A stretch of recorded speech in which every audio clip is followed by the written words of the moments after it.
मोगरा फुलला, मोगरा फुलला, मोगरा फुलला.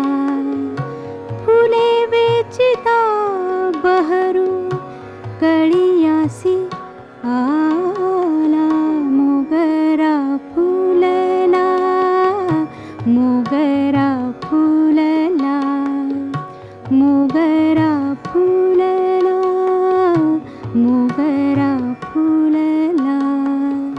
तो ये एक अभंग है ज्ञानेश्वर महाराज का रचा हुआ. मोगरा फुलला, फुले वेचिता बहरू कळियासी आला. सबसे पहले तो ये पहला स्टैंजा जो है ना बहुत ही ट्रिकी है. वो कह रहे हैं कि मोगरा फुलला, चलो ठीक है, मोगरे की कली जो थी वो फूल बन गई, लेकिन वो फूल बनने के बाद जैसे ही वो फूल को तोड़ा गया, वो फूल को चुना गया, और चुनने के बाद बोले कलियों में बहार आ गई. थोड़ी उल्टी बात है ना, मतलब अगर समझो फूल खिला हुआ अगर सामने दिखेंगे तो कलियों को खिलने में एक प्रोत्साहन होगा, में एक आनंद होगा. और ये तो यहाँ पे ये बोल रहे हैं कि वो मोगरे के फूल खिला है और उसको किसी ने चुन लिया, किसी ने तोड़ लिया, और तोड़ने के बाद इन कलियों में बहार आ गई. वो भी जैसे मानो खिलने के लिए लालायित हो बैठे. यही मायना निकलता है उसका. और ये बड़ा उल्टा बात है कि एग्जैक्टली ज्ञानेश्वर महाराज को क्या बोलना है ये अभंग के माध्यम से.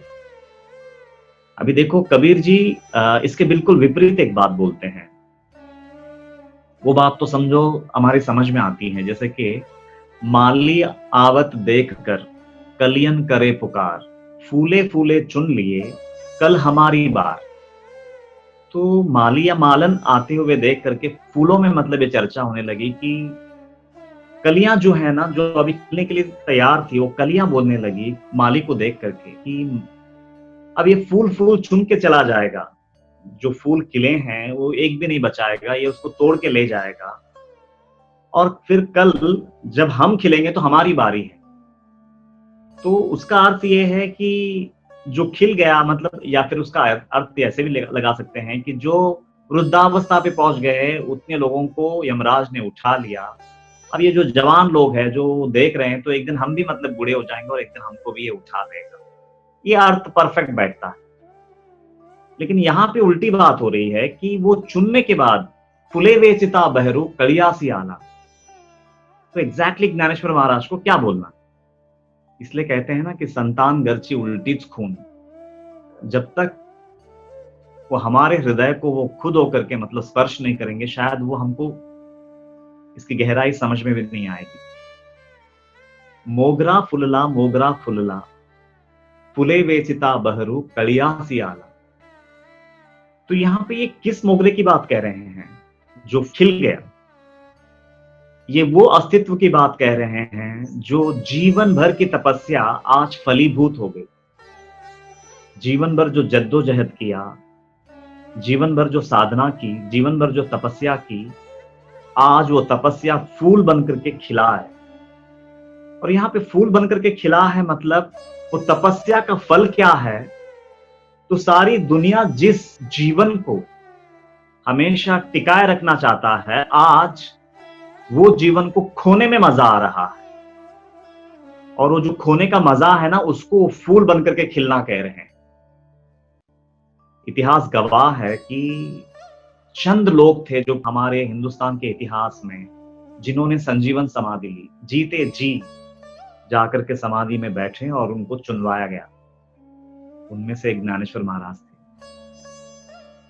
संसार को इस तरह से जिए थे कि जैसे एक निस्सार है, सारहीन है, एक धोखा है, एक छलावा है, ये नश्वर है, ये हकीकत में ये भूल भुलैया है.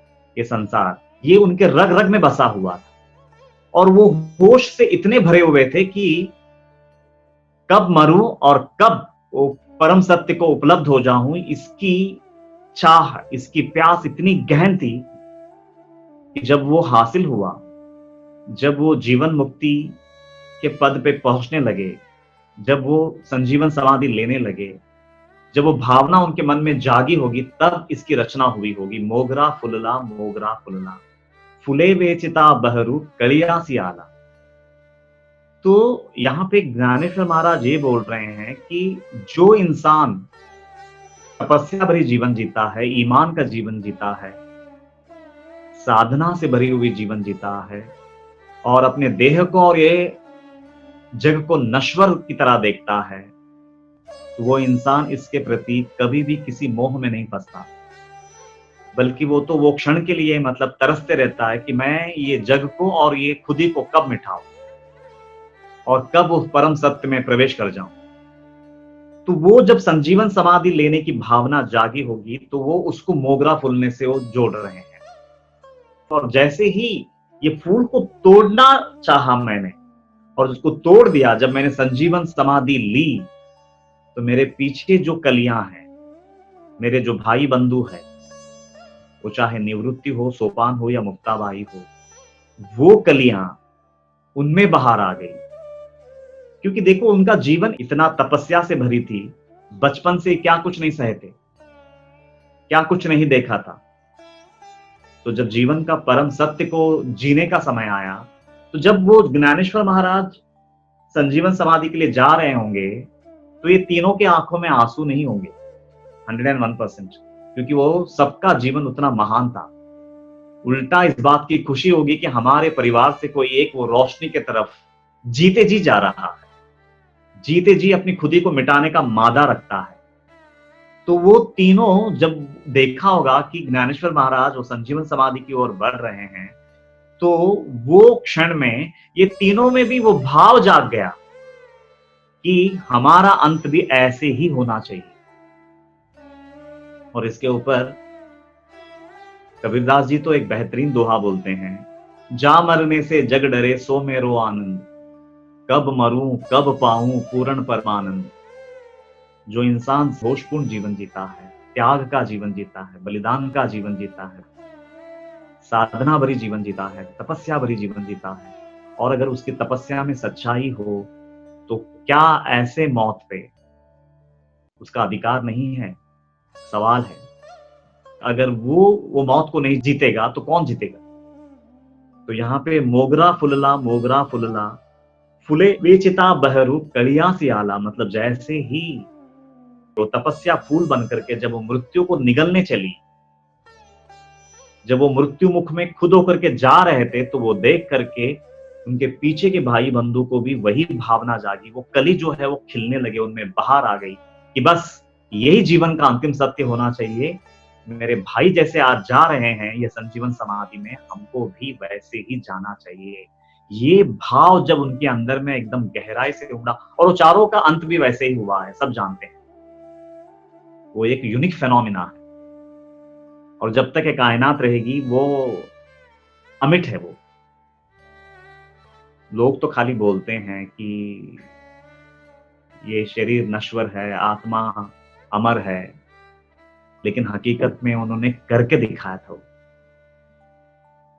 तो पीछे जितने भी भाई बंधु थे, उनमें भी वो जज्बा जागा कि क्या हमारे जीवन में भी ऐसा संजीवन समाधि लेने का अवसर आएगा। इसलिए कहते हैं ना, जो जिसका संगत करता है ना, वैसी ही उसमें रंगत चढ़ जाती है। जीवन भर वही साधना, वही तपस्या, वही विचार में जिन लोगों ने अगर अपना जीवन खपाया हो, तो स्वाभाविक है ज्ञानेश्वर महाराज को देख करके उनके मन में भी वही भावना आ गई होगी, और आखिर में उन सबका अंत भी वैसे ही हुआ। ये तो जग जाहिर है। और ये बात ज्ञानेश्वर महाराज समाधि में जाने से पहले ही लिख चुके हैं। उसके कुछ अंतराल के बाद उनकी संजीवन समाधि हुई है ना, लेकिन कितनी दूरगामी सोच रही होगी।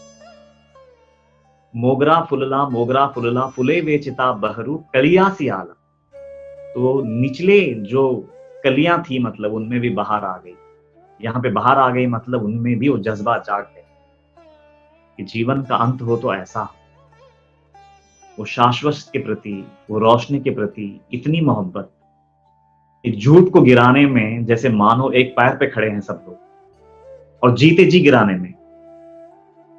ऐसा नहीं कि मरने के बाद मुक्ति मिलेगी, नहीं, जीते जी खोने की तैयारी है खुद ही को। और सच्चा अध्यात्म तो यही है। इसके अलावा तो मैं तो बोलता हूं वो निचला अध्यात्म है और हम लोगों को उसको मान लेना चाहिए। मोगरा फुलला फुले वेचिता बहरू कलिया सियाला, तो पहले लाइन में ही मास्टर स्ट्रोक है। अभी हम लोग दूसरे चरण में जाते हैं। ಇವಳೆ ಸೆರೋಪ ಲಾವಿಯಲೆ ದ್ವಾರಿ ಇವಳೆ ಸೆರೋಪ लावियले द्वारी तयाचा वेलू गेला गगनावेरी मोगरा फुलला मोगरा फुलला मोगरा फुलला मोगरा फुलला। दूसरे चरण में बोल रहे हैं इवले से रूप लावियले द्वारी तयाचा वेलू गेला गगनावेरी। पहले चरण में उन्होंने ये बता दिया कि संजीवन समाधि के लिए जैसे मानो तरस रहे हैं। मैं अगर खुद जाऊंगा तो मेरे पीछे जितने भी लोग हैं, मेरे भाई बंधु हैं, वो लोग में भी वो जज्बा जागेगा। ये क्लैरिटी थी उनको। अब लेकिन ना वो मकाम तक कैसे पहुंचा जाता है वो बताने का प्रयास किया है। विट्ठल की भक्ति रूपी एक छोटे से पौधा को मैंने अपने हृदय में लगाया था, लेकिन पता नहीं था कि तयाचा वेलू गेला गगनावेरी और उसका जो लताएं हैं वो आकाश तक चली गई। मैं नहीं जानता था कि ये निष्काम भक्ति में इतनी ताकत होती है। मैं तो अपने हृदय में विट्ठल को भक्ति से थोड़ी सी जगह दी थी, लेकिन वो भक्ति में इतनी शक्ति होती है मैं नहीं जानता था। और आज वो पौधा, वो जो मैंने भक्ति से शुरू की थी, वो आज गगन बन चुका है, ज्ञान का आकाश बन चुका है। इबले से रूप लावियले द्वारी, छोटा सा पौधा लगाया था अपने हृदय में, वो मालिक की भक्ति का। मैंने तो शुरुआत वैसे की थी, मैं नहीं जानता था कि ये इतना व्यापक हो जाएगा। तयाचा वेलू गेला गगनावेरी, लेकिन वो पौधा आज लताएं बन गई है उसकी, और वो इतनी फैल गई है कि वो आकाश तक पहुंची है। शुरुआत की थी अनन्य भक्ति से। मैं तो निश्चल भक्ति चाहता था। मेरी भावना तो सिर्फ आपके प्रति भक्ति से सराबोर होना था। मैं नहीं जानता था, लेकिन ये छोटा सा पौधा कालांतर में जाकर के इतनी बड़ी लता में कन्वर्ट हो जाएगी जो आकाश तक फैलेगी। वो ये बोल करके ये दूसरा चरण पूरा कर रहे हैं। अब तीसरा चरण पे जाते हैं।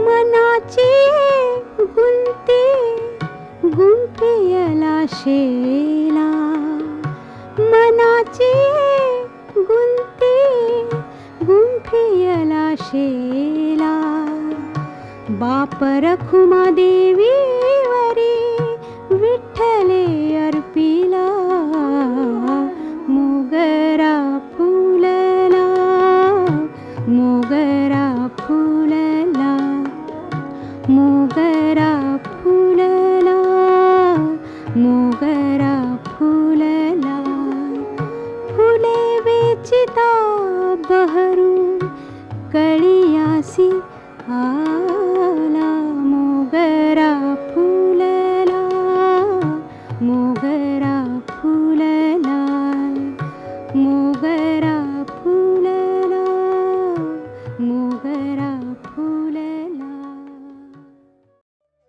मनाची ये गुंती गुंफियेला शेला बाप रखमा देवी वरी विठ्ठले अर्पी। हे विठ्ठल, तूने मुझे एक अनगिनत वृत्तियों से भरा हुआ मन दिया था।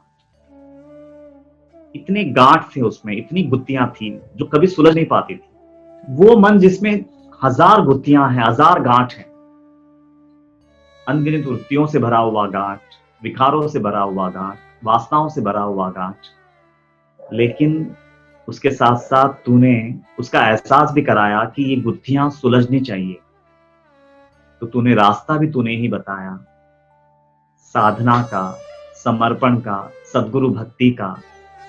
और वो करते करते करते करते वो मन की जो गुत्थियां है ना वो सुलझती गई, वो खुलती गई, और वो आज खुल करके एक सुंदर शेला बन गया है। अब वो मन, अब वो मन जो है वो उन्मन हो गया है, अपनी परम पवित्रता को उपलब्ध हो चुका है। तो ऐसे मन की शेला को, मतलब उसको मैंने अब एक शेला बना दिया है, और वो शेला मैंने रखमाई का जो स्वामी है, जो मेरे पिता है, हे विठ्ठल, मैंने तुझे उसे वो ओढ़ दिया है। लेकिन मैं नहीं जानता था कि मैं तो तेरी मूर्ति को 5 फुट का मानता था और मैंने उसमें वो शॉल चढ़ाया। लेकिन मैं नहीं जानता था कि ये मेरा शॉल जो है ना, तू स्वयं ब्रह्मांड व्यापक है, और तूने मेरे शाल को भी ब्रह्मांड में व्याप्त कर दिया। तूने मुझे भी उतना ही विस्तार कर दिया जितना कि तू है। मोगरा फुलला फुले वेचिता बहरू तड़िया सियाला। तो जो तूने मेरे को अधूरा मन दिया था, जो पूरी गुत्थियों से भरा हुआ था, जैसे मानो वो मेरे हाथ में एक गेंद बन करके तूने वो दिया था, और मैं उसमें से एक एक चीज, एक एक गांठ खोल खोल करके उसका शेला बना दिया। और वो शेला जब मैंने तुझे ओढ़ा, तो मैं तो मानता था कि तू सिर्फ 5 फुट का एक व्यक्तित्व है। मैं नहीं जानता था कि तू इतना, तेरा ब्रह्मांड व्यापक तेरी चेतना है, और तू मेरे मन को भी उतना व्यापक बना दिया। ये तेरा एहसान है। मैंने शुरुआत तो बहुत छोटे से की थी, लेकिन ये तेरा स्वभाव है कि तू एक दाना को, मतलब अपने हृदय में धारण कराता है और उसका अनगिनत दाने बनाता है। जैसे एक इंसान एक बीज बोता है और उसका महान वृक्ष में कन्वर्ट हो जाता है, वैसे ही हम लोग अपनी अदना सा भक्ति तुम तक ले आते हैं, और लेकिन आप बदले में अपना आपा ही हमें दे देते हैं, उतनी व्यापकता हमें प्रदान करते हैं। ऐसा बोल करके ये गीत खत्म हो जाती है।